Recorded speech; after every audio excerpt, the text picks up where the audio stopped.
Shalom y bienvenidos a Vía Haftaj Israel, una frase hebrea que significa amarás a Israel. Esperamos que se queden con nosotros, ya que nuestro maestro, el Dr. Baruch, nos compartirá una enseñanza expositiva de la Biblia. El Dr. Baruch es profesor titular del Instituto Zera Abraham, con sede en Israel. Aunque todos los cursos en el instituto se imparten en hebreo, el Dr. Baruch se complace en compartir esta enseñanza en inglés con doblaje al español. Para más información, visítenos en amarasaisrael.org o descargue nuestra aplicación móvil Mi Estudio Bíblico. Aquí está Baruch y la lección de hoy. Hay un tema que resulta muy polémico. Y el tema al que me refiero es la escatología, el estudio de los tiempos finales o los últimos días. La gente tiene una diversa variedad de opiniones, visiones y perspectivas, y eso está bien.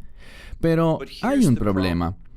Y es cuando nuestra visión y perspectiva de este tema está basado simplemente en lo que oímos de otros, lo que nos parece correcto, lo que se nos ha enseñado en algún grupo, en vez de basarnos sobre lo que dice la palabra de Dios. Y aunque muchos con sinceridad intentamos hacer eso, aún surgen diferencias. Eso está bien.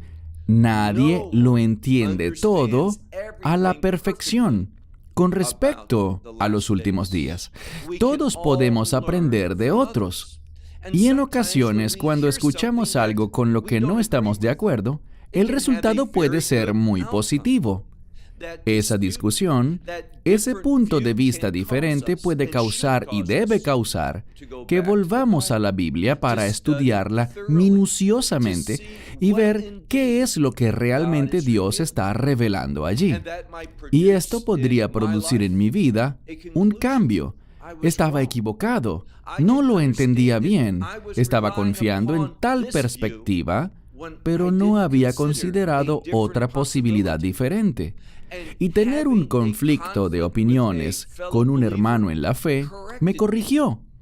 El resultado puede ser muy bueno, o puede resultar en que al estudiar más a fondo, yo termine más fuertemente convencido de mi posición.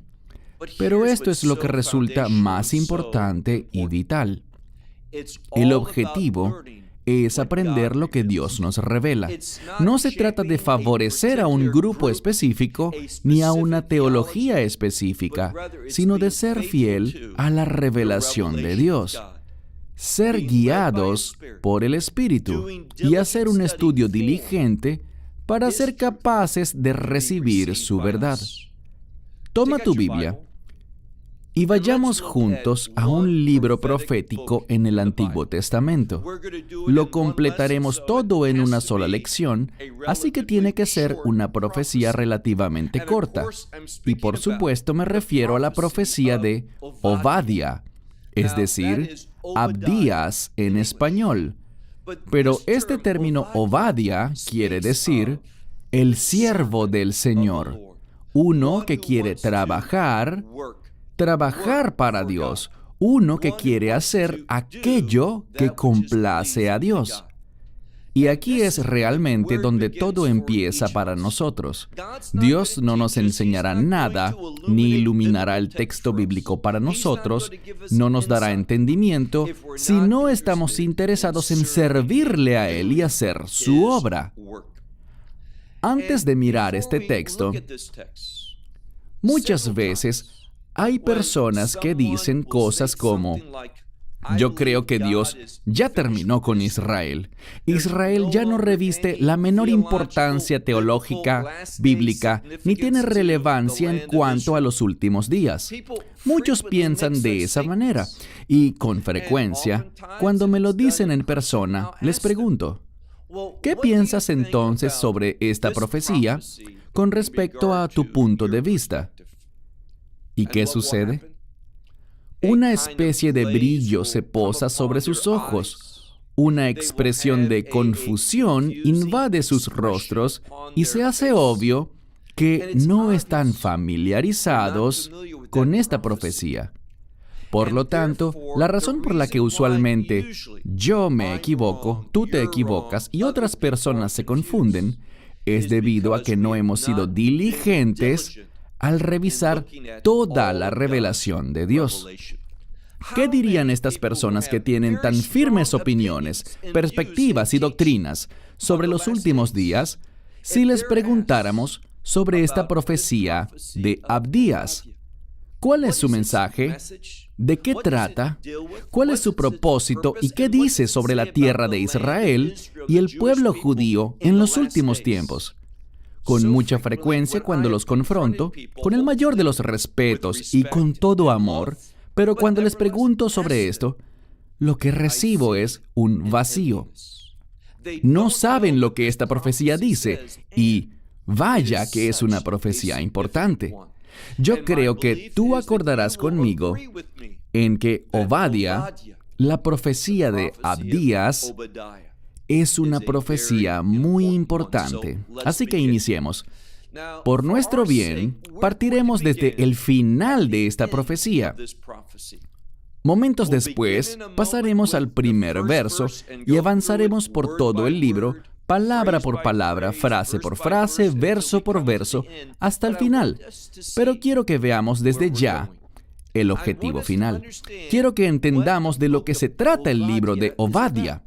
Si vas al último verso de la profecía de Abdías, solo tiene un capítulo, 21 versos. Presta atención, porque en el texto hebreo son las últimas 3 palabras. Y dice así: Vehaita le Hashem ha miluja, que significa: y llegará al Señor el reino.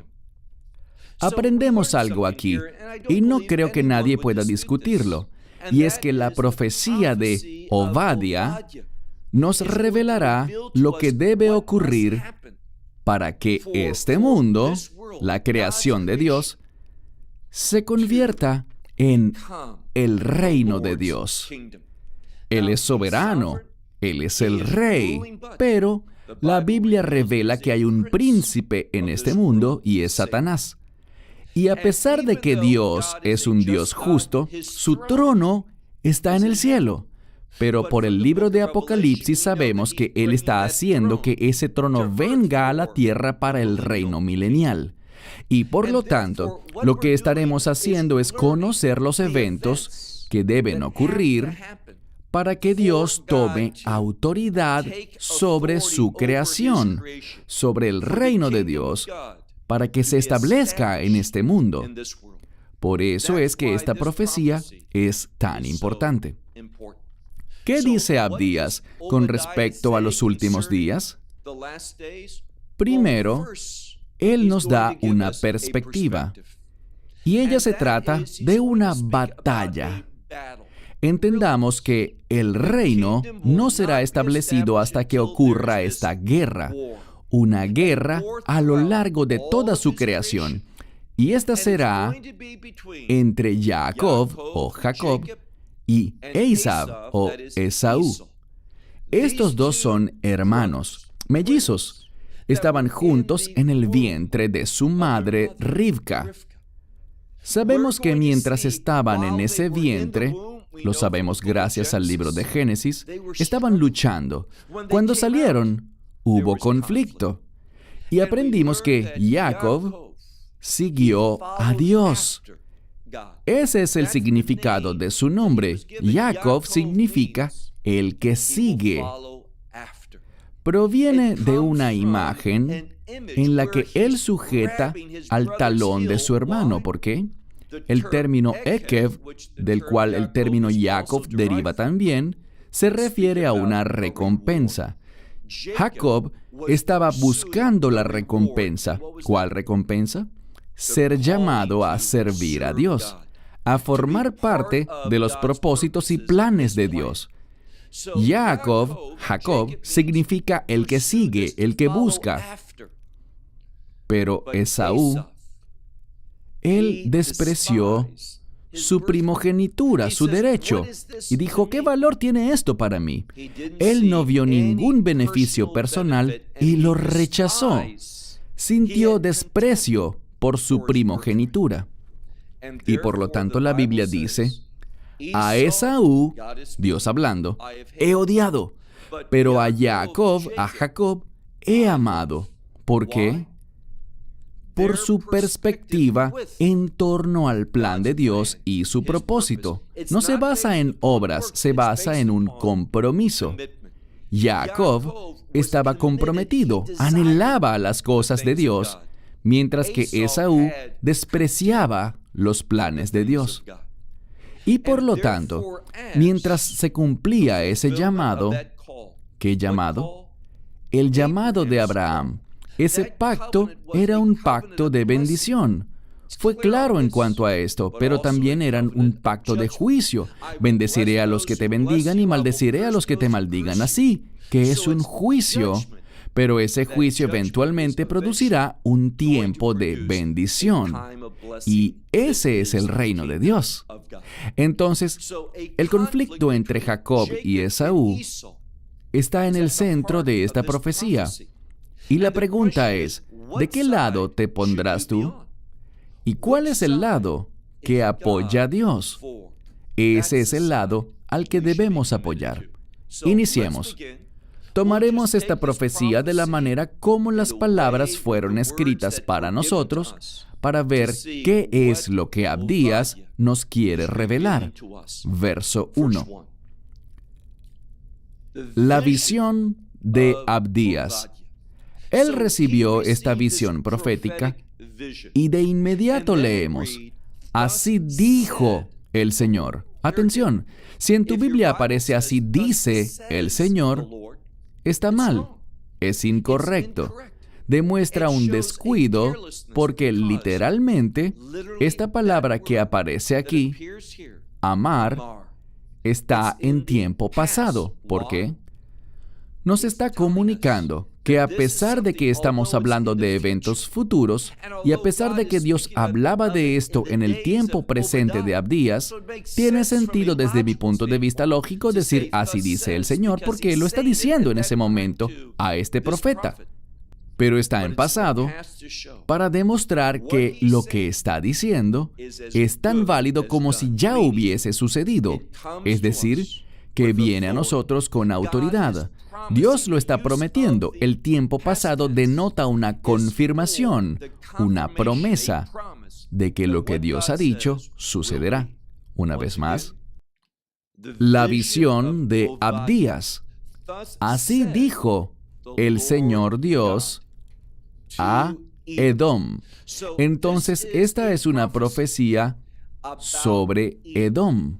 Vamos a ver que esta profecía es única, porque en un momento veremos que su audiencia no es Israel, sino este embajador, este Sheliach, este que fue enviado como un apóstol, enviado entre las naciones, no para Israel de manera exclusiva, ni para el pueblo judío únicamente.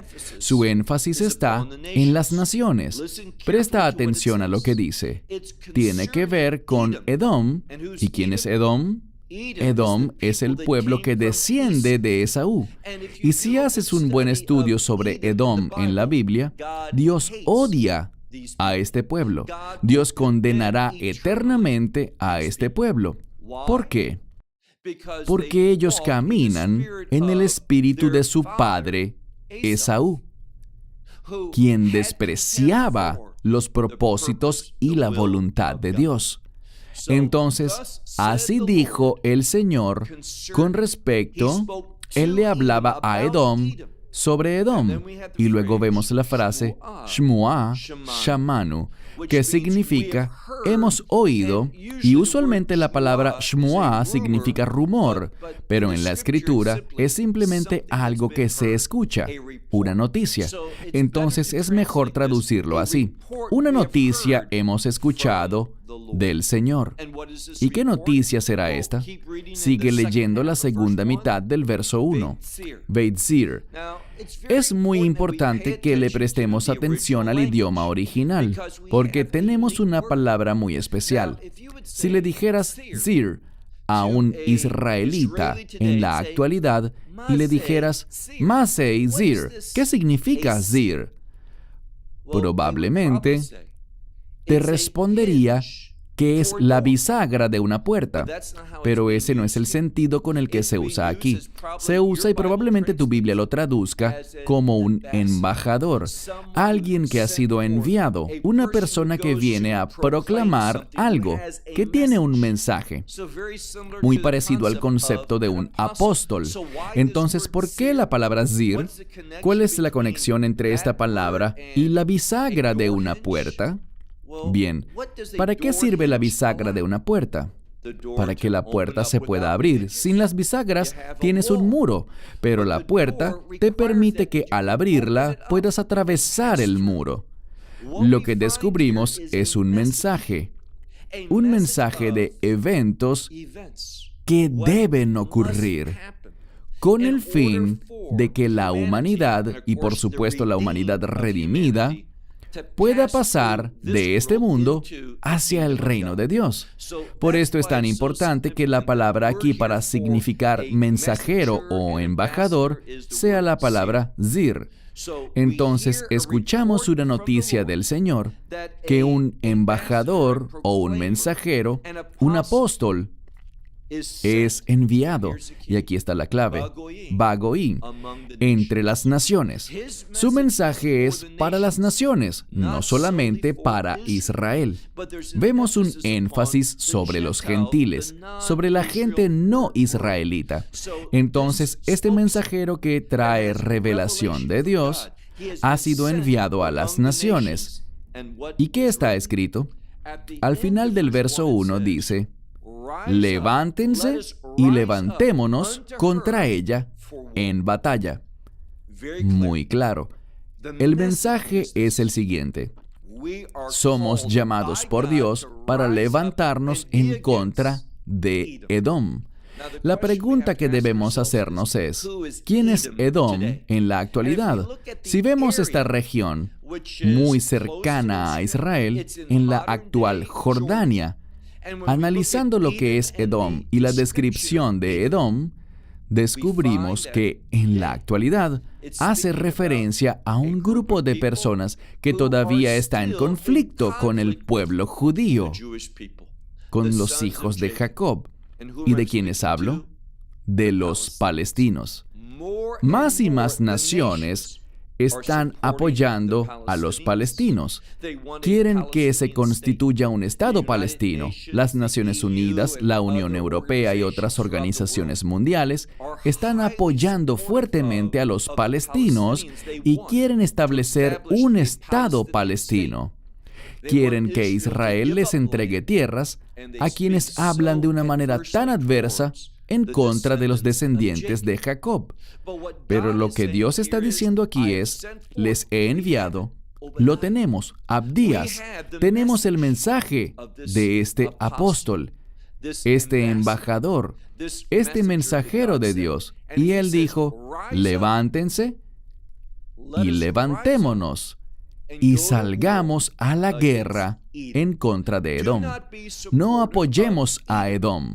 Edom representará una nación que logrará el apoyo del mundo bajo el liderazgo, y escucha bien, en última instancia bajo el liderazgo del anticristo.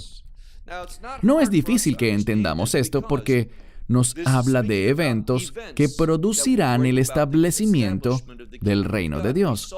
Lo vimos cuando encontramos las últimas 3 palabras en hebreo en el verso 21.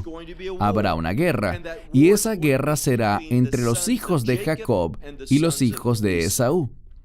Y cuando vemos esto, las piezas caen en su lugar para esta guerra.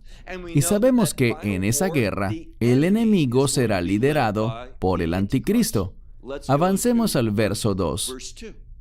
Ahora Dios le hablará a Edom con respecto a Edom y dice: he aquí, Sabemos lo que esto significa. Presta atención a esto. Dice, pequeño. Esta es una palabra que en este contexto quiere decir insignificante. Pequeño. Y Dios está hablando, te he hecho entre las naciones. Entonces, pequeño entre todas las naciones del mundo. Los palestinos son un pueblo pequeño, más pequeño incluso que los israelitas, los judíos. Entonces, Dios dice, los he hecho pequeños entre las naciones. Y noten cómo termina el verso 2. Bazui, ata, meod. Bazui es la misma palabra que es usada en Génesis, donde dice que Esaú menospreció, que sintió desprecio o valoró poco su primogenitura. Él despreció su primogenitura. Aprenderemos un principio. Del modo que estimemos las cosas de Dios, Dios nos estimará a nosotros.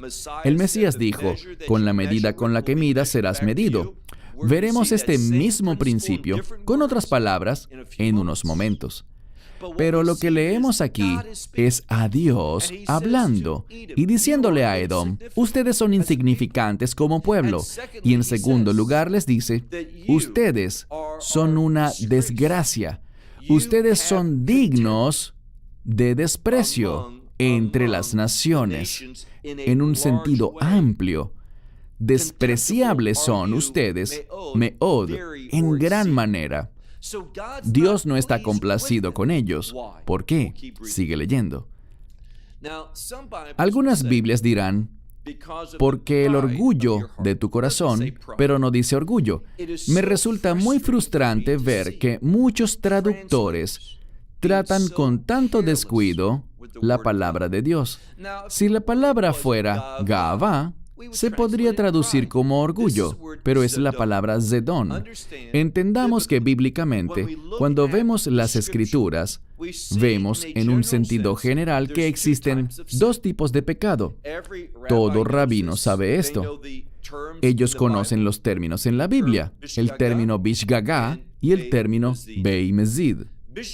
Bishgagá significa hacer algo que está mal, pero sin intención, por una especie de accidente. Quizás fuiste negligente, descuidado, hiciste algo malo, pero no tuviste la intención de cometer ese mal. Sigue siendo un pecado, sigues necesitando perdón. No fue un mero accidente así nomás, sino que tienes una responsabilidad, pero no fue tu intención hacerlo. Eso es bishgagá. Luego tenemos la palabra beimezid, que significa, eso es cuando pecamos intencionalmente. Tiene un grado de rebeldía. Y vemos que kohed, aidei, mezid, todo pecado que se comete con intención, con una intención impía, con rebeldía, Dios lo ve como uter gemur, como algo más serio, como algo despreciable. Y esto describe a Esaú y al pueblo de Edom en los últimos días. Dice, debido a la injusticia, a la intención rebelde, dice, tú has sido levantado y tu morada está en las hendiduras de la roca, es decir, te has colocado a ti mismo en lo que tú piensas que es una posición segura. Te has considerado a ti mismo, tus propios deseos rebeldes, y has buscado levantarte para estar en una posición segura. Y has hecho esto, meron, shiftop, elevado. Esto puede significar elevado como algo fuera de alcance, y ese es el contexto original, pero algunos señalan que esto tiene que ver con un tipo de orgullo, un tipo de autoexaltación. Así que dice, en un lugar exaltado es donde moras, y has dicho en tu corazón, ¿quién me derribará al suelo? Entonces dice, soy exaltado, estoy bien arriba, estoy seguro y tranquilo. ¿quién es ese que me puede derribar al suelo? Esa es su pregunta. Y espero que sepas cuál es la respuesta. Es Dios. Dios humilla al orgulloso. Dios juzga a aquel que se revela en su contra. Noten lo que dice el verso 4. Dios, hablándole directamente a Edom, dice: si tú te levantaras alto, tan alto como un águila, si te elevaras entre las estrellas y allí colocaras tu nido, de ahí te derribaré. Neu Hashem, declara el Señor, y este término también implica una promesa. A pesar de que te has exaltado a lo más alto, tanto como un águila, has puesto tu nido entre las estrellas, Dios es capaz, aún desde allí, dice, te haré caer. Verso 5. En este verso, Él estará hablando sobre el carácter, la condición interior de cómo piensa Edom. Y noten lo que dice, verso 5. Si ladrones, rateros, aquellos que roban, vinieran a ti, si los ladrones de noche, luego dice, ¿cómo te quedarás callado, quieto? Seguramente ellos robarán tanto como les sea suficiente. Está hablando sobre unos ladrones que vienen y se roban lo que les resulta suficiente. La idea es que estos ladrones que vienen de noche tomarán lo que quieran de acuerdo a su necesidad. Y nos da un ejemplo para ayudarnos a entenderlo bien, con la interpretación correcta, cuando dice: pues si aquellos que cosechan las uvas vienen ante ti, con seguridad quedarán, dejarán atrás las uvas más pequeñas, no se las llevarán. Lo que está diciendo es que Esaú es diferente. Los ladrones, gente pecadora, ellos solo toman conforme a su necesidad, a su deseo, a lo que creen que necesitan. Y ellos incluso dejan algunas cosas atrás. Pero Esaú quería aniquilar, destruir totalmente al pueblo judío, sin dejar remanente de ninguna forma. Y nos dará un ejemplo de lo que está hablando, así que no tenemos que adivinar o estimar o sacar conjeturas. Noten lo que dice la Escritura. Verso 6. Todavía hablando en este punto sobre el carácter de Esaú, dice: cuán buscado será Esaú. Y esto quiere decir expuesto. A Esaú lo buscarán con el fin de exponerlo. Y dice luego: todas tus cosas ocultas serán descubiertas, serán reveladas. Habrá una divulgación. Esaú será descubierto por lo que en realidad es, revelado por la maldad que tiene dentro. Y ahora veremos cómo. Verso 7. Hasta el borde Él te enviará. ¿De quién habla? De todos los hombres de tu pacto, es decir, una confederación. Esaú formará parte, es decir, Edom, los descendientes de Esaú, de un grupo, de una alianza, de una confederación. Y al final, ellos van a ser traídos al borde. Dios dice que Él le dio a Esaú una porción de tierra. Pero ellos no estuvieron satisfechos con eso. Ellos quisieron tomar lo que le pertenece a su hermano. Y con esta confederación lo harán. Sigamos leyendo. Ellos van a ser engañados, van a exaltarse, y siempre que uno se exalta en arrogancia, será engañado. Y dice que ellos van a ser derrotados. ¿Por quién? Por los hombres de tu paz, individuos que se supone que estaban en paz contigo, que te apoyaban y respaldaban, pero será una casa dividida, es lo que dice. Y tu pan, lo que tienes, y la implicación es que será tomado, y armarán una trampa. Algunos dicen un golpe, un castigo, a cambio de ti, implicando que traicionarán a Esaú. Se producirá una casa dividida que no podrá sostenerse en pie. Y luego dice, y ustedes no entenderán esto, no percibirán lo que los enemigos le harán a ustedes, porque ustedes son parte de esta coalición. Verso 8. Ahora él dirá por qué esto pasará. Recuerden hacia dónde vamos. Vamos a ver que con la medida con la que midamos a otros, se nos medirá.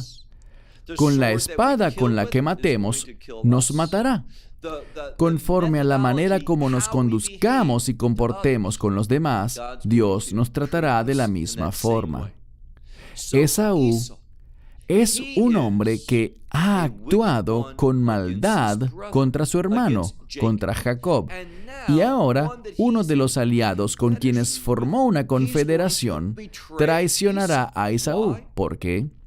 Porque todo lo que sube baja. Ahora vamos a ver la razón. Leamos el verso 8.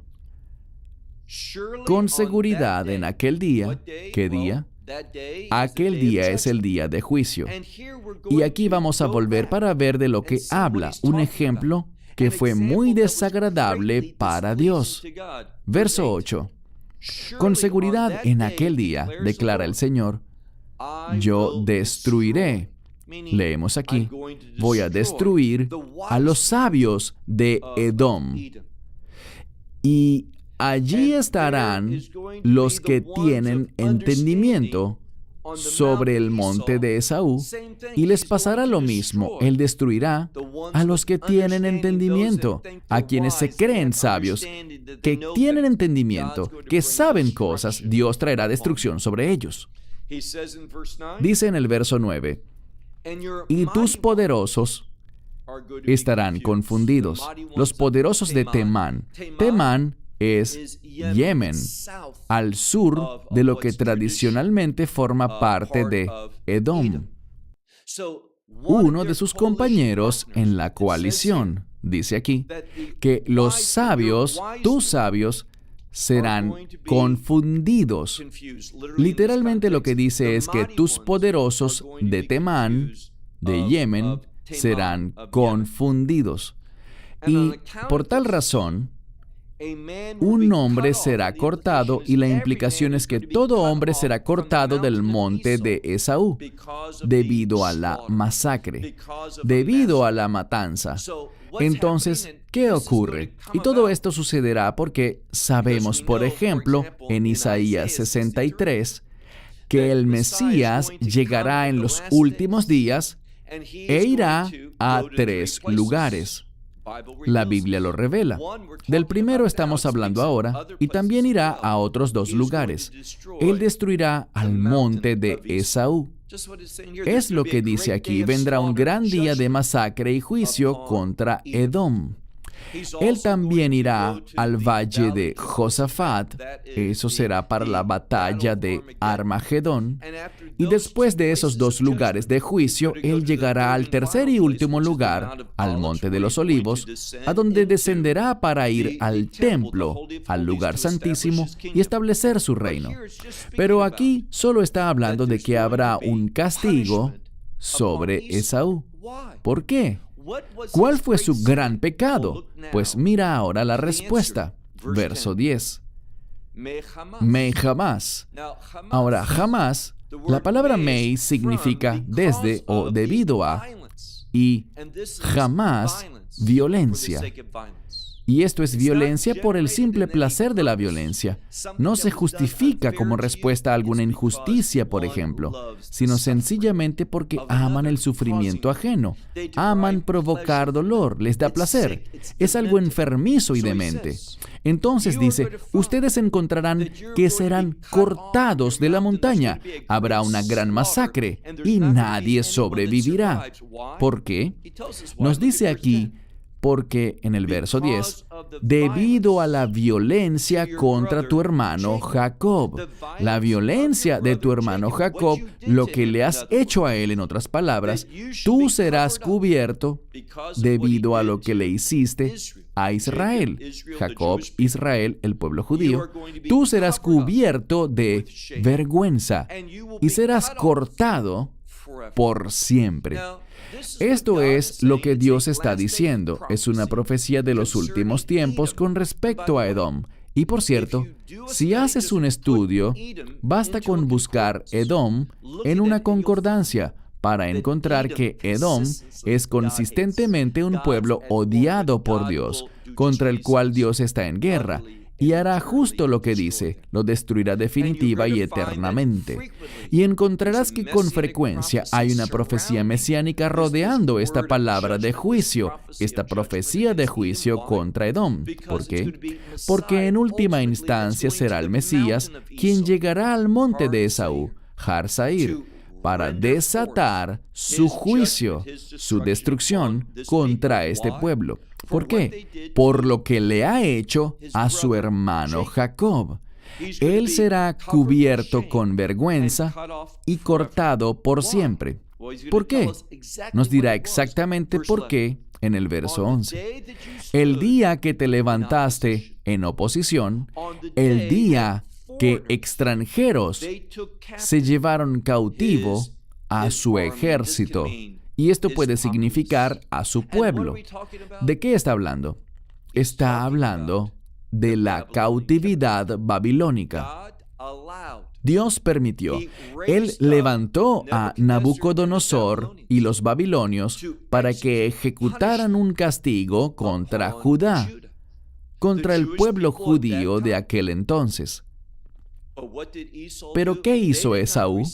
Ellos no recibieron un llamado para participar, pero se involucraron, y lo veremos en términos muy claros. Entonces, en el día en el que te levantaste en oposición, el día en el que extranjeros llegaron y se llevaron cautivo a sus posesiones, sus riquezas, su ejército, dice, y extranjeros, estos forasteros, vinieron, y la implicación es a sus puertas, hasta Jerusalén, dice. Y Esaú fue partícipe, se estiró, se ubicó, lanzó, echó su suerte, y la implicación es con Babilonia, dice, Gamata Keja Atmehem, también tú te hiciste uno de ellos. Dios nunca llamó a Esaú para participar en esa batalla. Cuando digo Esaú, me refiero a Edom, a los descendientes de Esaú, a que participaran con Babilonia.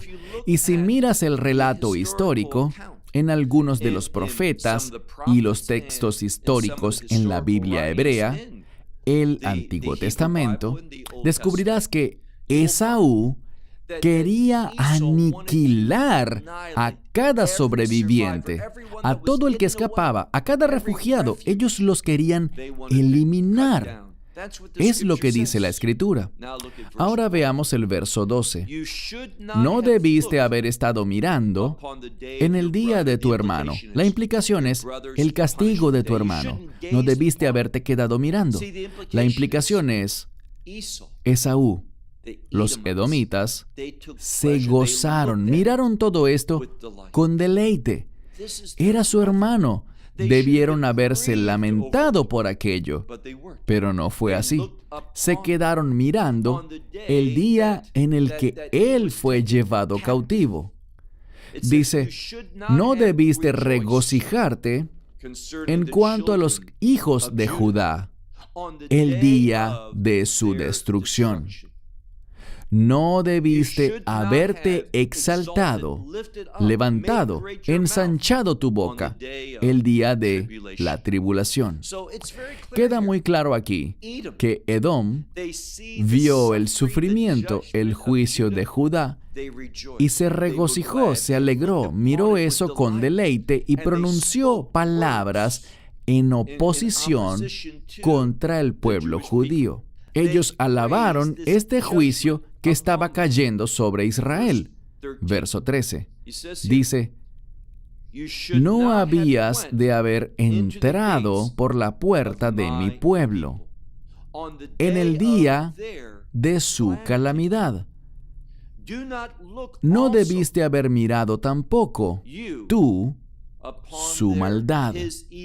Y con esto se refiere a la maldad del pueblo judío, la maldad de Jacob.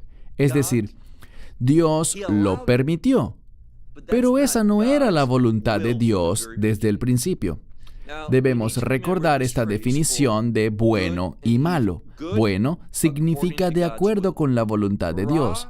Ra, traducido como malo, es lo que va en contra de la voluntad de Dios. La voluntad de Dios desde el principio es que nadie perezca. No es la voluntad de Dios traer juicio ni castigo sobre nadie. Dios quiere bendecir a las personas, ver que las personas se arrepienten y que hayan gracia y no son castigadas. Pero cuando alguien se rebela, cuando alguien no se arrepiente, experimentará lo que no es la voluntad de Dios desde el inicio, y eso se llama Ra en hebreo. Con frecuencia se traduce como lo malo, indicando que no es la voluntad de Dios, pero Dios lo produce o lo permite debido a la rebeldía de Israel. Entonces dice, no debiste haber mirado. Además, fuiste uno de los que se quedaron mirando en este día malo, en su día malo, el día de su calamidad. No debiste haberte estirado, es decir, no debiste haber tomado sus riquezas, su posesión, el día de su calamidad. 3 veces vemos esta palabra para calamidad, desastre, catástrofe. Dios, y es muy importante que veas las palabras usadas aquí. Dios, Él permitió, la Escritura dice que Él levantó a Nabucodonosor para que viniera a castigar al pueblo, pero no obstante, Dios lo ve como una calamidad, una catástrofe. Dios no quería hacer eso, pero como Dios es justo, Él debe castigar el pecado, Él debe castigar la rebeldía, Él castiga la idolatría, la perversión de Jacob, pero no tenía como propósito aniquilar al pueblo judío. Dios quería que un remanente sobreviviera. ¿Y qué pasó? Esaú vino para pisotear ese remanente. ¿Cómo lo sabemos? Sigamos leyendo. Pasemos ahora al verso 14.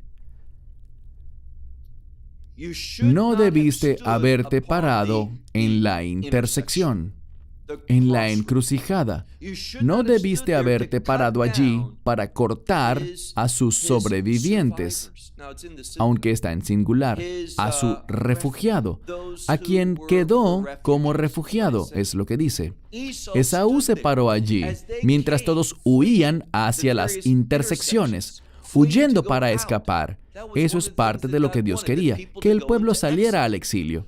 Pero ¿qué hizo Esaú?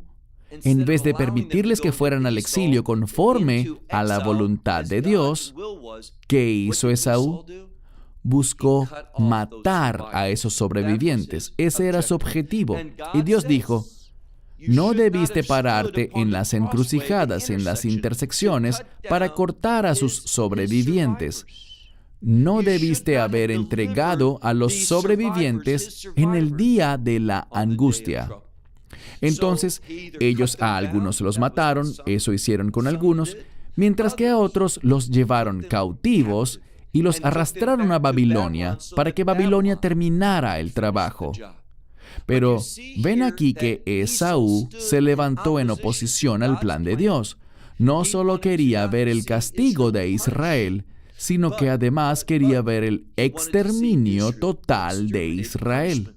El castigo era algo demasiado bueno. Ellos querían ver la aniquilación, la destrucción total del pueblo judío.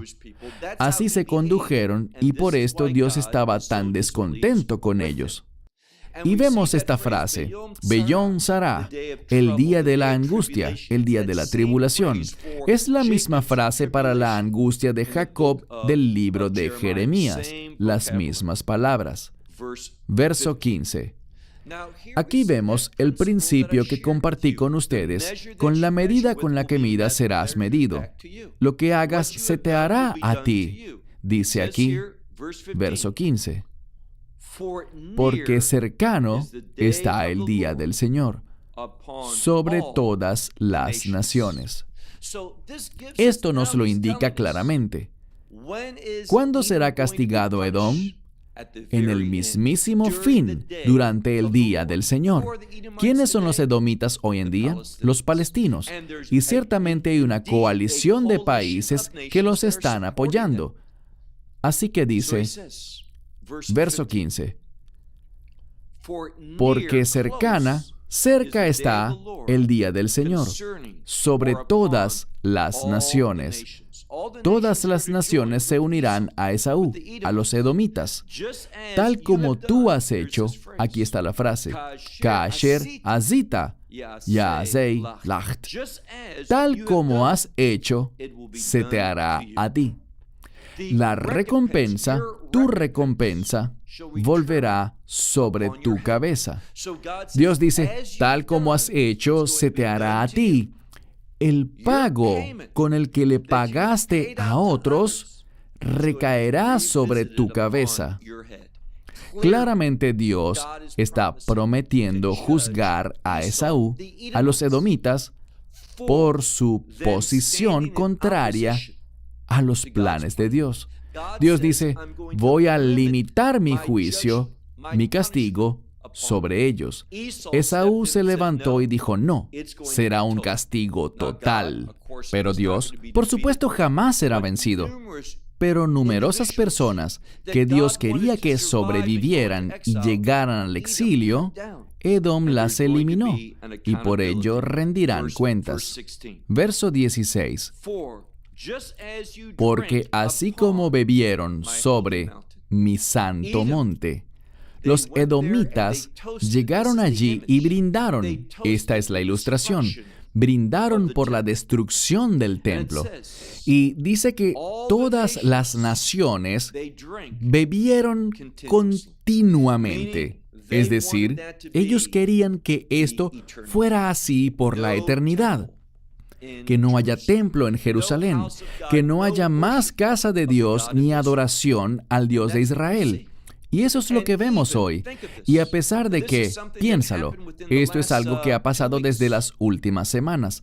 El nuevo primer ministro de Israel, un hombre llamado Naftali Bennett, bien, él se propone actuar con rectitud y dijo, yo quiero que todas las personas puedan ser libres para orar en el monte del templo. Los musulmanes pueden hacerlo, así que ¿por qué no pueden los judíos y los cristianos subir y orar allí? Tomar una Biblia, como los judíos y cristianos pueden hacer en el muro de los lamentos. Israel no lo prohíbe.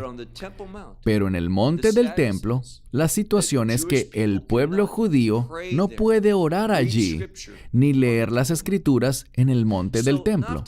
Así que Naftali Bennett, y lo aplaudo por tal declaración, debería haber igualdad. El pueblo judío debería tener la libertad para adorar a Dios en el monte del templo. Todo el que quiera hacerlo. Él lo dijo, pero debido a la presión internacional, en cuestión de un día o dos, se retractó de tal declaración. Esto demuestra el problema de hoy en día. La gente no se levanta por lo que es correcto, sino por lo incorrecto.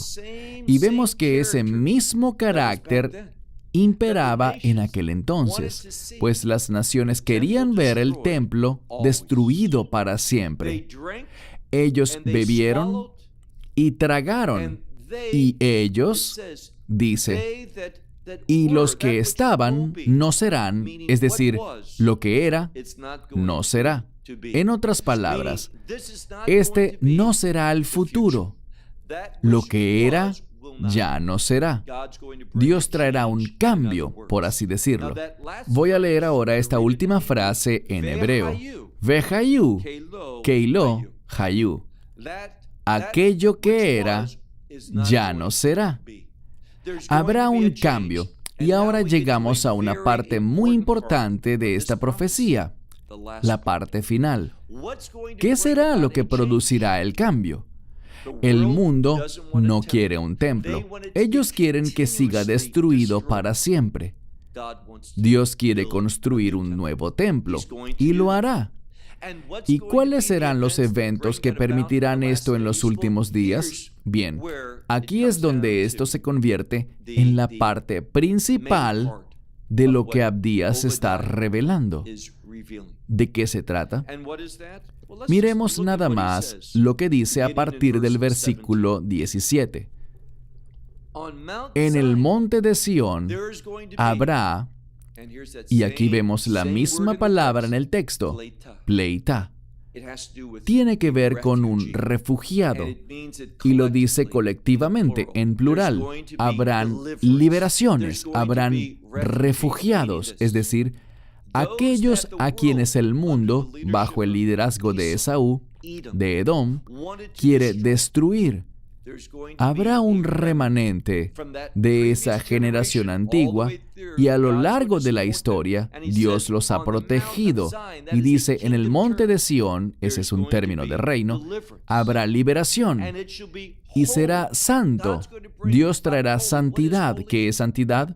El propósito de Dios. Dios cumplirá sus propósitos. Y la clave es esta liberación, estos refugiados que van a ser traídos de vuelta. Dice que ellos serán devueltos. ¿Quiénes? La casa de Jacob. Me resulta sorprendente hoy cuántas personas están apoyando a Esaú proféticamente. Si lees sobre la primogenitura, lo que hizo Jacob bajo la guía del entendimiento profético de su madre, lo cual recibió ella de Dios, y aún reprenden a Jacob y lo llaman mentiroso. No es un mentiroso ni un engañador. Él fue obediente. Él estuvo persiguiendo adecuada y proféticamente los planes que Dios tenía para su pueblo. Él quería buscarlos y es lo que su nombre significa.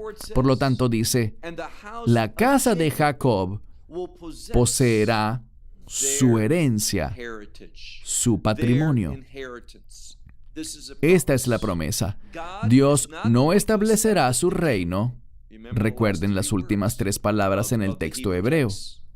Dios no establecerá su reino antes de que la casa de Jacob tome posesión de su herencia, de lo que Dios ha prometido, y esto tiene que ver con tierra.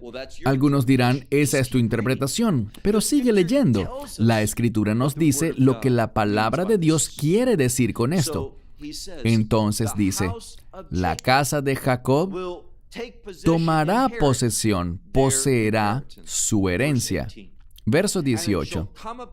Y acontecerá que la casa de Jacob, recuerden que había venido hablando de Edom o Esaú, pero ahora habla sobre Israel, el pueblo judío, bajo el término Jacob, la casa de Jacob.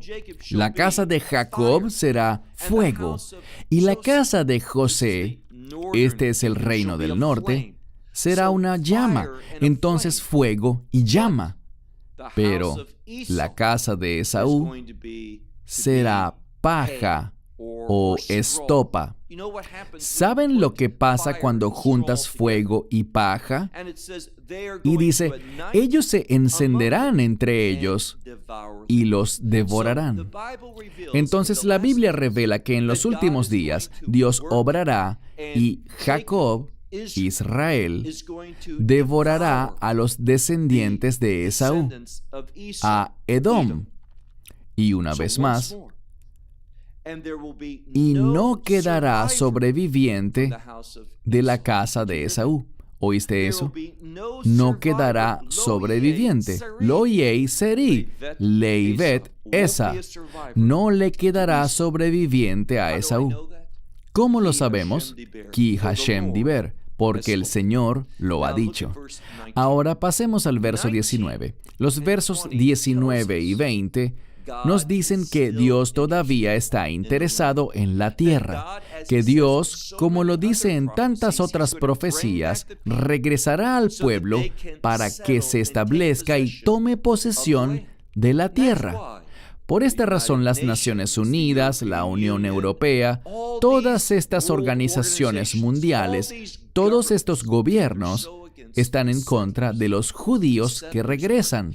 Pero los que regresan son héroes. Los que regresan están siendo obedientes a los propósitos de Dios. Han oído lo que Dios ha puesto en sus corazones, el llamado a regresar a la tierra. Ellos lo están haciendo al mismo corazón del país, a Judá y Samaria, Yehudá ve Shemrom. Gloria a Dios por esto. Y dice, mira el verso 19. Y aquellos del Negev, esto significa y puede ser un entendimiento plural, aquellos del Negev, la gente del Negev, tomará posesión y heredará el monte de Esaú. Es decir, Israel se extenderá de sus actuales fronteras y se moverá hacia el sur de Jordania. Y aquellos de Hashfelá, yo vivo en Hashfelá, que da a lo largo de la costa del Mediterráneo. Vamos a tomar posesión de los palestinos, del Palestín, de la Palestina de la actualidad. Y dice que ellos tomarán posesión de los campos de Efraín. ¿Dónde queda eso? Por Ramalá, por algunos de los sitios clave donde ellos quieren establecer el Estado palestino. Dice que estas personas no tendrán un Estado eternamente. Dios vendrá y nosotros, los descendientes de Jacob, los del sur, vamos a tomar posesión de los campos de Efraín, de los campos de Shemrom. Eso es Samaria, la zona norte de Samaria, lo que el mundo llama Cisjordania. Y Benjamín, la implicación es que también tomará posesión de Galaad. ¿Dónde queda? Este es el norte de Jordania. Entonces, tanto el sur como el norte de Jordania serán entregados e integrados a Israel. ¿Antes de qué? Antes de que el reino de Dios sea establecido. La gente escucha esto y no pueden imaginarlo, pero Dios se ríe. Ya conocen la expresión. 1000 años son como un día, y un día son como 1000 años. ¿Qué significa? Significa esto. Lo que el mundo no pudo hacer en 1000 años, Dios lo hace en un día. Y lo que el mundo cree que pasará hoy, le podrá tomar 1000 años. El tiempo de Dios es diferente al nuestro. Dios puede traer grandes cambios rápidamente o puede impedir cambio alguno por un largo periodo de tiempo. Pero cuando Dios se mueve, se mueve. Sí, los de Benjamín, los de esa área, tomarán posesión del norte de Jordania. Verso 20. Y el exilio, esto habla de aquellos que han sido exiliados, de las huestes, los ejércitos, las posesiones de los hijos de Israel. Dice que estos tomarán posesión de los cananeos, de la tierra de Canaán, hasta, noten lo que dice, hasta Sarepta. Sarepta puede ser un área al norte del Líbano, o algunos lo entienden por lo que es hoy en día. Si ustedes dicen Francia, esa nación europea de hoy en día es Sarepta. Entonces nos habla de que las fronteras de Israel se extenderán grandemente. Como lo quieras interpretar, Israel se extenderá. Y luego dice que los exiliados de Jerusalén, que están en Sefrad, que es Sefrad, España, ellos regresarán, y dice aquí que poseerán las ciudades del Negev. ¿Qué es lo que vemos hoy bajo el actual primer ministro? Le han dado a un hombre árabe que no es amigo de Israel, que ha emitido demasiadas palabras de apoyo para aquellos que están en contra de la existencia de Israel. Él es ahora el supervisor de esa porción de tierra llamada el Negev, algo desastroso y vergonzoso. Pero al final dice, aquellos que fueron exiliados de Jerusalén a España, dice, ellos heredarán las ciudades del Negev. Y nuestro último verso, el 21. Ve'alu Moshi'i. Este es un término para salvadores y está relacionado con generar salvación. Los que la han experimentado, los que son clave para ella. Dice, ellos subirán al monte de Sión. Esta es una referencia al reino y una referencia a la adoración. Entonces, aquellos que han sido salvos, así es como yo lo entiendo, los que son salvos, dice, ellos subirán para adorar a Dios. Tendrán una experiencia de reino, estarán en el monte de Sión. ¿Y qué pasará? ¿Qué dice al final? Lishbot Adhar Eisa. Ellos juzgarán al monte de Esaú. Esaú y todos los que lo acompañan, los que tienen ese mismo deseo de obstruir los planes de Dios, los que creen que Dios terminó con Israel, que la tierra ya no tiene importancia, dice, ellos serán juzgados. Y finalmente, tras ese juicio, dice lo que leímos al principio. Y el reino será del Señor. Vemos lo que ocurrirá. Es innegable. Si tu escatología, tu visión sobre los últimos días, no está considerando, si no es parte de tu visión, que el pueblo judío regrese a la tierra y tome posesión de la tierra de Israel y más allá de sus fronteras, y que ejecute juicio contra Edom y la coalición de naciones, recuerden lo que dice, es un día de juicio contra todas las naciones, porque todas las naciones se aliarán con Esaú. Israel se quedará solo. Por eso escribí el libro Israel sin amigos.